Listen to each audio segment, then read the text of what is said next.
कश्मीर में जब हालात बदतर हुए तब हज़ारों कश्मीरी पंडितों ने जान बचाने के लिए पलायन किया। उस रात महाराज कृष्ण कौल भी अपने परिवार के साथ जान बचाकर भागे थे। महाराज कौल के कश्मीर में 3 कोठियाँ थीं और कई बाग थे, लेकिन जब हालात बिगड़े तो जान बचाकर निकलना पड़ा।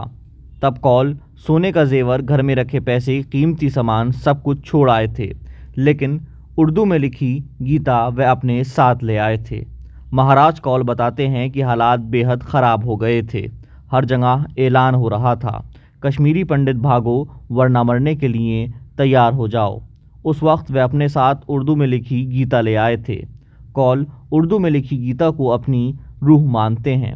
कौल कहते हैं कि अगर उर्दू की गीता को कश्मीर में छोड़ आते तो उनके प्राण कश्मीर में ही रह जाते, क्योंकि वे बिना गीता पढ़े नहीं रह सकते हैं।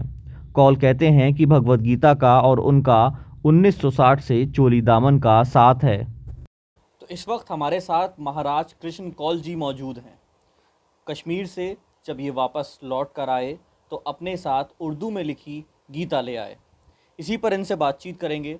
ईटीवी भारत में सर बहुत बहुत स्वागत है आपका। जी सर, कश्मीर से जब आप आए थे तो तमाम सामान छोड़ आए थे, सोना हुआ, जेवर हुआ, सब कुछ छोड़ आए थे, लेकिन आप ये उर्दू में लिखी गीता ले आए, तो क्या कुछ इसका महत्व है? इसका ये है कि इसके बगैर मैं रह नहीं सकता हूँ। इसमें जो ज्ञान है छुपा हुआ, अगर ये मैं वहाँ छोड़ देता तो मेरा सोल वहाँ रहता, मेरे प्राण वहाँ रह जाते। ठीक है, इसीलिए इसी चीज़ को प्रायोरिटी बना के गीता जी को मैंने साथ लाया। और मेरे जीवन में इस गीता जी ने जो दिया है, भगवान करे आपको भी ऐसा कुछ मिले।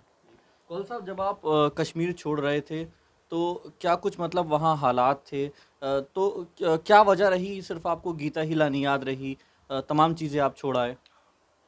कश्मीर के हालात बहुत भयंकर थे। मस्जिदों पे माइकें चल रही थी, यहाँ के चले गए निज़ाम मुस्तफ़ा, कश्मीरी पंडितों भागो या मरने के लिए तैयार हो जाओ, अदरवाइज़ अगर ये नहीं करते हो मरने के लिए तैयार हो जाओ, अपनी लेडीज़ यहाँ बेटियाँ बहुत सारी छोड़ दो, यहाँ मर्द भाग जाओ। जब ये चीज़ इज़्ज़त पे बनाती है तो तब किसी चीज़ की कोई वैल्यू नहीं रहती है।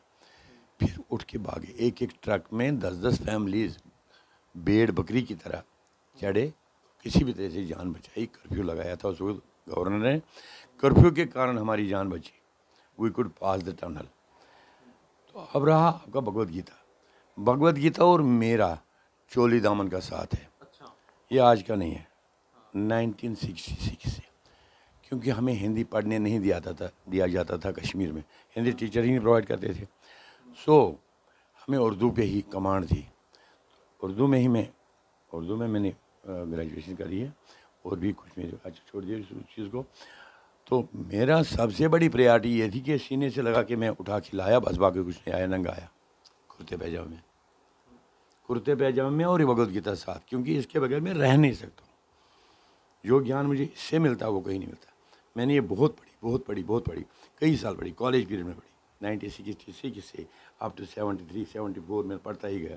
तो इसमें मुझे एक ही चीज़ मिली कि बेटा तू किसी के लिए जी, मैं तेरे लिए खड़ा हूँ। भगवान श्री कृष्ण कहते हैं तेरे लिए मैं खड़ा हूँ, तू किसी के लिए जी के बता।